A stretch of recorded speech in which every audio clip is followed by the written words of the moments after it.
Дизајнер е човек кој што својата визија ја претвора во слики, ја претвора во облека и својот концепт, својата приказка, како дел од неговата филозофија на живење, на одредена тема создава видови на облека.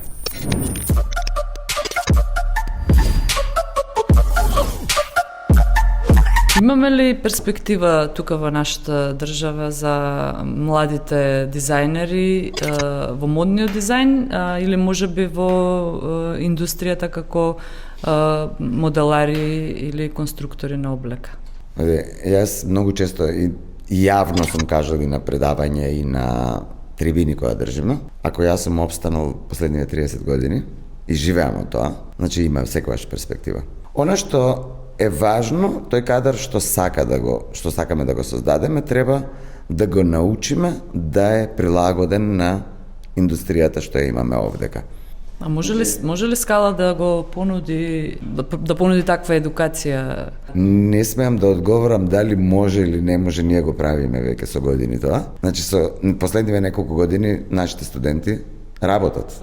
Ние континуирано создаваме и ќе создаваме, бидејќи сме мала институција, многу брзо можеме да се менуваме и сите потреби на пазарот да ги задоволиме. Не само дизајнери, не само стилисти, не само моделари, не конструктори на облека, ние треба да создаваме и луѓе во новите сфери, во новите технологии. Кадарот кој што работи на нашата академија, кога ги погледнете нивните CV-ја и што работат нивните проекти, секако дека сме способни да создадеме. Значи, ако јас сум можел во време кога сите се смеели дека ќе станам дизајнер пред 30 и нешто години, кога ми се смеели дека не може во Македонија да се биде дизајнер, ево и ден денес постоиме, дури и обучуваме нови луѓе кои што одат во индустријата директно. Еве, од првата академска година на Скала, предметите кои што беа вклучени, до сега има измени, дали се ставени нови предмети или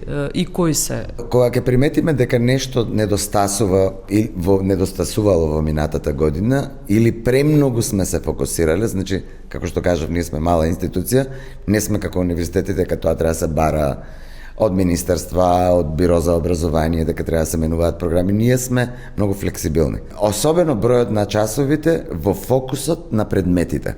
Се знаеме поодамна, би рекла, по-конкретно од академската година на моден дизајн Скала, поново, и сум слушнала доста приказни за твоето образование и сум прочитала, сум слушнала и од тебе и од други, па би сакала сега да слушнам целата приказна последователно од твоите почетоци на образованието. Невообичаено за мене што јас студирав англиски јазик. Една моја другарка, колешка уствари, дојде со машина за шиење, пошто сакав нешто да си сошијам дома. И сватив уствари дека интересно да се занимавам со тоа. И малце го забателив тогаш факултетот. За да кога направив 36 години да добијам можност преку еден проект да одбирам школа кај сакам да учам, бидејќи бев успешна приказна. Требаше многу голема сума на пари да се одвои. Не потекнувам од такво семејство кај што може да ми го приушта тоа. Дори да работиш, не можеш да ги заработиш тие пари во оваа држава за годишно колку кошта. Ми дадоа стипендија за да одбирам кај сакам да учам, бидејќи работев на една програма која што беше уствари како да се индустриализира дизајнот, како да се спои индустријата со дизајнерите, со самостојните дизајнери во Македонија и од таа успешна приказна, бидејќи се споив со фабрика што работеше за крзно, ми кажа, одбери каде сакаш да студираш. Добив можност да влезам во Марангони. Бев многу горд на моите студии, бидејќи како редок примерок јас завршив со кум лауде во Марангони и покрај незнаењето на јазикот и покрај годините, че бев еден од ретките случаи во Марангони кој што има на дипломата има повеќе поени од максималниот број на поени.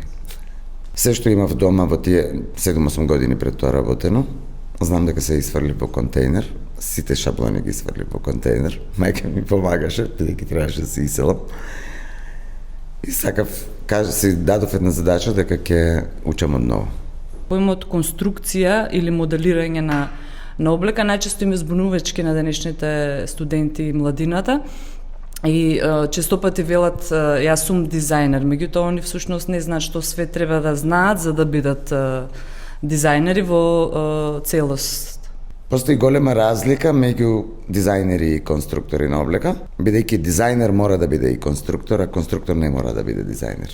Дизајнер е човек кој што својата визија преку анализа и истражување ја претвора во слики, ја претвора во облека, како што се гради една куќа и мора да има темели, мора да се надградува нагоре, значи има структура, има знаење за тоа, има принципи. Така е и со облеката, значи облеката не може да левитира на човек, таа мора да е ставена на човек. Ајде се малце да позборуваме за искуството, работно искуство. Првото запослување каде ми беше во кафич. Не беше мода, првото запослување не беше мода. Па потоа самостоен дизајнер, години, па потоа отворивме студио. Поголемиот ефект дојде кога како двајца дизајнери бевме ангажирани во Отекс. Многу понижувачки за кога ќе влезеш во фабрика и наместо да те пуштат во дизајн студио ти викаат ево ти маса во сред фабрика. Меѓутоа, сватив дека е највистинското место таму да сме. Работевме директно со жените што ја праја облеката. Последевме процесот и научив на сите машини да работам тогаш. И во суштина во 37 работни дена направивме 57 аутфити. Невкусно е да се каже колку е то вулгарно за толку кратко време да изработиш толку многу алишта. Работевме по 8 сати во фабрика и уште барем 5-6 дома. Кога ќе направите нешто што е надворот во моментот способноста, кога ќе се вложиш, сваќаш дека се може да се направи, дека нема крај тоа, и после почнуваат да доаѓаат бенефитите од тоа. Мислам дека имам направена нека фузија низ годиниве на примена на дизајн и работа со дизајн, работа со индустрија, бидејќи работам прототипови и презентации за други компании. Најважното од се, она што го знам, бидејќи стварно имам поприлично долгогодишно искуство во оваа работа, поминато низ две различни методологии, значи Made in Italy стилот и францускиот стил, бидејќи предавав на ESMAD Париз, каде што ја учев методологијата која што е патентирана методологија. Најмногу тие две ми помогна за да можам моето знаење да го пренесам на следни генерации, но повторно на еден поинаков и пооригинален начин. Дали чувствуваш одиш по правата патека откако си завршила на Joliffe Arts, сегашно Скала, со тој тим на луѓе што те доедуцирал, да речеме, бидејќи имаше одредени знаења. Дали чувствуваш дека одиш по правиот пат? Да,